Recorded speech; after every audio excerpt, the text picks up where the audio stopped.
Okay, I think I should address this before this episode starts because I completely forgot this happened. At the start of Football Manager 17, I did a Newcastle save, and now I'm on a Sunderland save, and I haven't referenced anything about Newcastle in this entire series. So to any Newcastle fans who may have subscribed to me because of that series, I apologise for picking Sunderland, but I mean, if they weren't shit in real life, then I wouldn't have had to pick them. So the last time we met, we won at Turf Moor with a goal from Duncan Watmore. And how many points from safety are we? 4. Well, actually, no, we're 3. But I mean, it wouldn't make sense if I just said 3. It wouldn't rhyme. But I did play quite a few games in between the Burnley game and the Bournemouth game, which we will be focusing on in this episode. And we did play a lot of the big teams and lost to them all. I mean, we lost to Spurs at home. We lost to Liverpool away. We lost to Man United away 5-0. And against Leicester, we came back from 2-0 down in the second half and then lost 4-2 in the last 10 minutes. I mean, talk about bottling it. But those run of 3 games where we won in a row against Middlesbrough, Hull and West Brom actually threatened to break us into the top 10. I think I was 10th after beating West Brom as well. But obviously those 3 defeats after have now plummeted us down to 13th. I mean, the Man United result has now ruined our goal difference as well. Our season nearly ended prematurely when Jermaine Defoe was injured against Spurs, but thankfully he was only out for 5 days. I mean, I nearly had a heart attack when that injury sign came up. Although he was only out with concussion, so hopefully he comes out of hospital and then comes back thinking he's Pele. So I've been learning some tips off Tony Pulis in management, and I told the media that 40 points will be enough for us to stay up. Now, I mean, the first issue I can already see from that is that I have to get 40 points. Because if I keep getting thrashed by the big teams, it's going to be a bit hard to get 40 points. So I've made a new signing, and he's a free transfer after being released by Bordeaux, called Zakaria Fatou.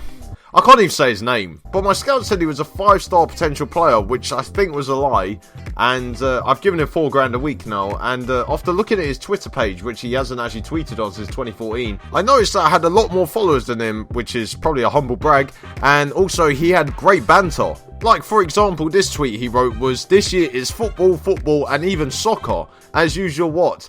Aha. Banter." And apparently there were a few reports in the media that me and Andrea Poli had a row, and that he was facing an uncertain future at Sunderland. Now, I don't know where that came about, because I've not actually had a problem with him, other than the fact that he's injured all the time. So, probably the best news we've had all season is that Joleon Lescott is now out for 2 months with a hip injury. I'm not actually being sarcastic in this instance, but we were meant to break the news like today, but unfortunately I broke it 2 days ago. Because I accidentally tweeted it from my pocket. Well, hey, Proudie with the old memes, which are from about a year ago. And if you want some team news before the Bournemouth game, Andrea Poli managed to get sent off against Man United away, and then Victor Anichebe has still not scored for me this season. I'm just so glad we're prepared. We also found out our opponent in the FA Cup third round, and you wouldn't believe this. I mean, I can't believe this either. So with it being the third round of the FA Cup draw day, I thought I would pick out the standout ties I saw in there. I mean, there's like Forest Green Rovers against Palace, Chelsea versus Liverpool's in there, Tottenham versus Doncaster, and we got fucking Burnley again. I mean, these two teams played each other in this year's real life FA Cup as well, and that went to a replay, so I'm bloody hoping that doesn't happen either. But we do take on Bournemouth at the Vitality Stadium, and up until like 2 weeks ago, I think Bournemouth didn't have a single win to their name. I think they got 2 now, but they're just above the relegation zone.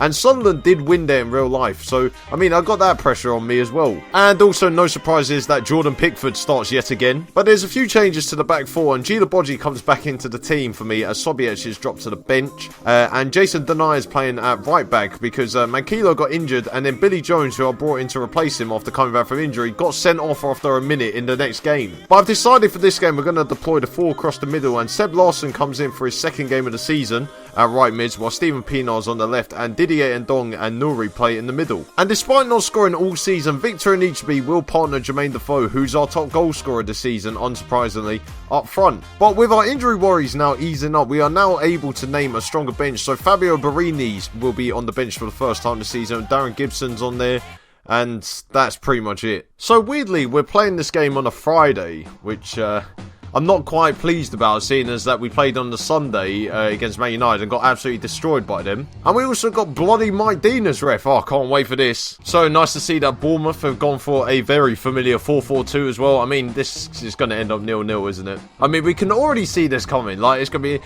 oh yeah, you know, we're going to win, lads. And then half-time comes, it's 0-0, and then the game's over. And I'm just like, well, that was a waste of time, wasn't it, guys? I mean, I just said guys. I mean, who says that? What, am I your friend? See, that's something I can't really answer because, you know, I've never had that feeling of actually having a friend. So I've gone for the pull your fucking finger out team talk because we've lost 3 on the bounce now. We got dicked by Man United 5-0 in the last game, which shouldn't probably have happened. It could have even been 10. But as I said before the game, Bournemouth were actually winless up until about 2 or 3 games ago, and now they've won 2 on the bounce, I believe, and they're now out of the relegation zone. So, you know, there's a little bit of pressure on me here because I was actually hoping by the time I live-com this that they didn't have a win, because then I could give them a win. But now I have to beat them. I mean, I'm waffling on here. I mean, while the game is going on in the background, you might want to know what my aims are with Sunderland.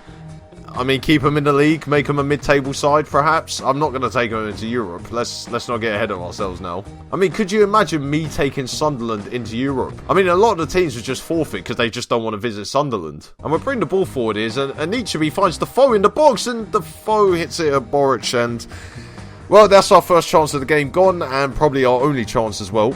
Now, it's been a bit of a slow game so far. Like, both of the teams have had 1 shot each. It's not really much to commentate about, really. I swear, every time it's a live com, my team just freeze. And as I say, that Bournemouth are on the attack. They're still on the attack, and now we're on the counter-attack. Oh my word. Anichebe, oh my god, look at the pace. What a man. Anichebe fires it over. That's why he hasn't scored for God knows how long now. Oh, this game's boring me a bit. Fucking hell. I mean, could we... Oh, Anichebe... Super. I mean, the commentator said that was brilliant by us. I mean, putting the ball in the box for Anichebe to head straight at the goalkeeper. I mean, if that is brilliant, then I don't know what determines world class. Wow, it's 0-0 at half time. I mean, it's like I predicted it before the game. Why do I keep doing it? Why do I keep doing this? Why do I somehow manage to pick the games which end up so bad? Go on, Jermaine. Let's go, Jermaine. Let's go, Jermaine. Oh, what a pass. Seb Larsson. He's got no one in the box to aim at. Brilliant. I mean, Seb Larsson. Oh, Pienaar. Anichebe. Pienaar. He's headed it. He's hit it over. I mean, I was about to say he's headed it over. I mean, he must have done well to head that ball. We're gonna make a change. Get Big Vic off. I mean, he's been playing better than fucking... They've scored. Bournemouth have scored. I mean, I'm making a change and Steve Cook scored. I mean, couldn't he have waited until I've made the change? Wilshere with the ball in the box. Wilson headed it on. Cook at the back post, volleyed it past Pickford. I mean, GG, lads. And we keep winning the ball back. And then Dong plays in Khazri. Go on, Khazri. Go on. Apparently that was a shot. It's not over yet. We've still got a chance. We still have a chance, boys. Let's go. Let's get a... And it's over. No, it's game over. We've lost 1-0 to Bournemouth. This could be a problem now.